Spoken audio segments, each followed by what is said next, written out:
Yesterday, I posted a video criticizing the IDF for such low quality propaganda that they were putting out, directing it at the Rantisi Hospital in Gaza. Well, today, the Ministry of Health has responded. Point 1.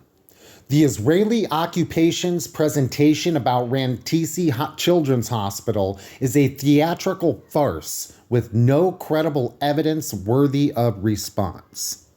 Labeling the presence of baby diapers in a children's hospital with displaced people as exceptional evidence is a mockery of people's intellect worldwide.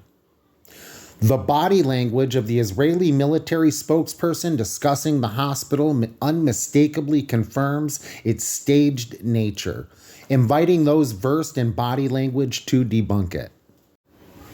The mentioned underground space in the video, part of the hospital's design, serves as administration and storage, offering shelter to refugees fleeing airstrikes, necessitating the provision of sanitary facilities, a humane requirement in all hospitals accommodating evacuees.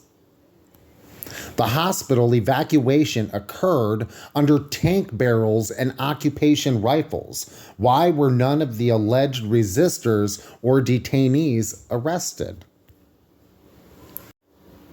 The claimed tunnel outside the hospital raises questions about its relevance to the hospital, recalling the occupation's mention of a vent in Hamad Hospital as part of an alleged tunnel. Later refuted by the hospital's designer, who clarified it was a fuel tank vent. The occupation presented alleged weapons of unknown origin in an organized manner, reinforcing the notion of a staged act. It is implausible for presumed resistance members to handle weapons in such a manner during harsh war conditions. The displaced schedule in the occupation's video is a routine work roster in the hospital, a standard administrative practice in all healthcare institutions. The occupation claims that the motorcycle resembles those used on October 7th. Is this evidence when we know there are thousands of similar motorcycles in Gaza? Rantisi Hospital specializes in treating children with cancer, kidney, respiratory, and other diseases, lacking the capability for any surgical procedures, regardless of the simplicity. If this is just a justification for the occupation to bomb Rantisi Hospital, what is his rationale for bombing and disabling more than 25 hospitals in northern Gaza with no supporting evidence of his claims? The enemy targeted Baptist Hospital in Gaza, over 500 displaced and sick individuals.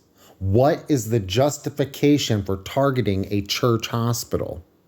For over 2 weeks, the enemy has besieged and fired upon the Jerusalem hospital, affiliated with the Palestinian Red Crescent, the twin organization to the International Red Cross, resulting in the injuring of numerous innocent displaced citizens. In recent days, the enemy has besieged and targeted the Wafa Rehabilitation Hospital without providing any reasons. We challenge the Israeli occupation to allow a neutral committee to visit all hospitals and verify their absence of any military or security activities. Why does it refuse? We know the enemy's main goal is to pressure the population and medical teams to leave North Gaza for the south, where awaits them, and either through daily airstrikes or hunger and thirst.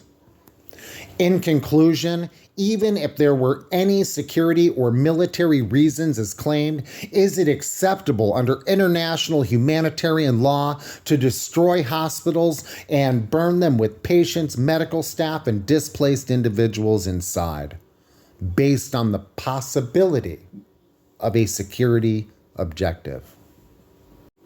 I think all the points made by this response were fair and accurate. And just a side note to those of us here in the United States that want to see an end to the funding of Israel by the U.S., now is the time to join organizations that have been and are fighting on the front lines for the struggle of the liberation of Palestine. We are weaker as individuals. We're strong together as a fist. All right. Solidarity.